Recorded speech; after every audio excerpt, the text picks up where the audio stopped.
Hello everyone. Well, here I am again in the boat. This is on the river Great Ouse, so I'm a little way downstream of St Ives, for those of you who know it. It's a lovely stretch of river here, and I thought it'd be a good place to have another tryout of our boat. So this is the Gumotex, or Gumotex, don't know how to pronounce it, Alfonso. Let's see if I can give you a view of it. There you go. It's sort of halfway between an inflatable kayak and a sort of dinghy tender, and it's a great little boat. And I've put on it an electric outboard here, and this is an ePropulsion. I should say I'm yelling here because the wind's quite strong. The motor, as hopefully we'll see when we get into some wind shade here, makes almost no noise at all, so it's wonderful. And I'm just running at about 300 watts at the moment. That's about third power. If I put it up to full power, you'll see I accelerate a little bit, but there's still basically only water noise here, and that for me is one of the real joys of being electric. Now, you may notice that I've attached this in a rather strange way here, because I've got the short shaft version of this engine, and these actually, even the short version is quite long, and so for this boat really I should probably have got the extra short version, but I thought I'm probably going to keep this engine longer than I'm going to keep the boat, and the short length in quotes is probably a more useful length in general if I'm going to put it on other boats, so I didn't want to buy the one that just went with this. So I've got the short one, but that's still a bit long. So I've been experimenting here with building it up a little bit on a sort of prototype mount here.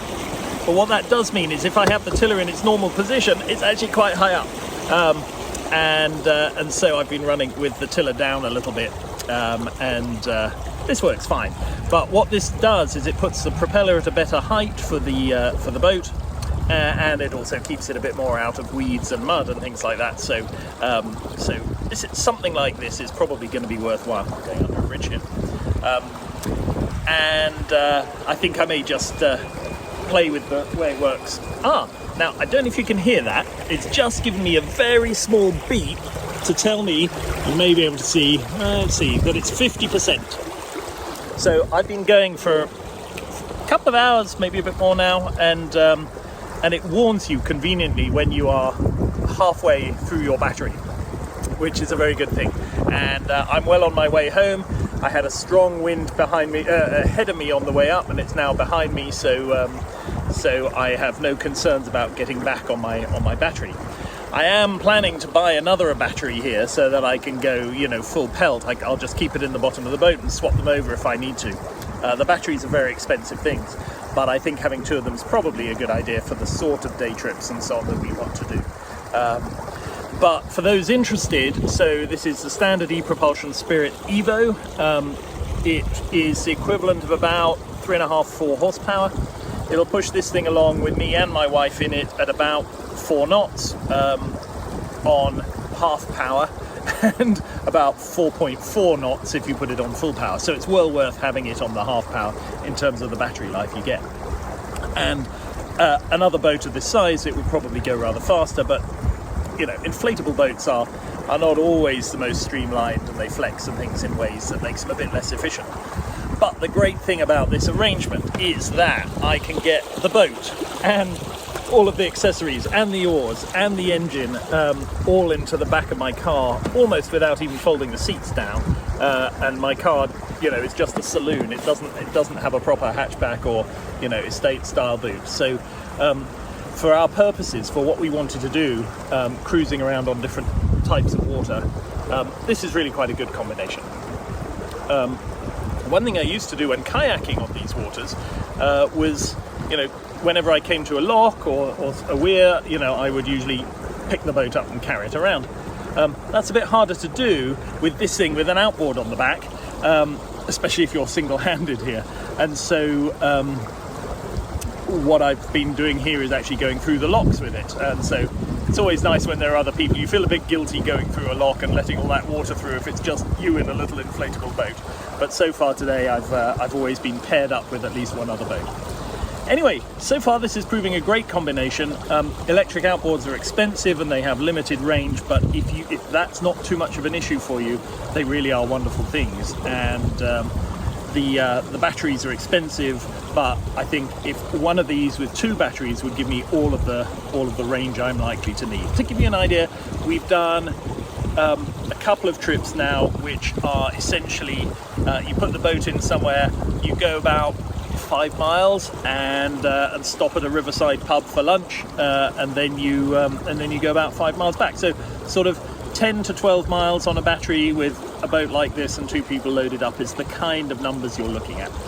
And the thing about this is it's like electric cars. You can always stretch out the battery a very long way if you're willing to go really slow. So you've got the trade-off here of how fast you want to go, because you get less efficient as you go faster in general, just water turbulence and so on. So if the worst came to the worst, I could turn the speed right down and just chuck home.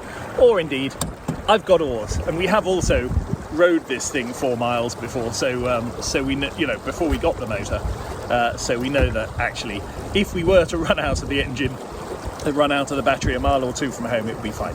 Anyway, so there you have it, Gumotex Alfonso, the boat, and this is the ePropulsion Spirit, and so far it's proving to be a fun combination. Oh, I will say one last thing about this that you should be aware of, other than the shaft length, of course, which is an interesting thing to think about, and that is that usually if you were putting this in a standard rib or something like a Honwave boat, the boat's rather wider, and that makes it easier for you to sit over on one side and hold the outboard.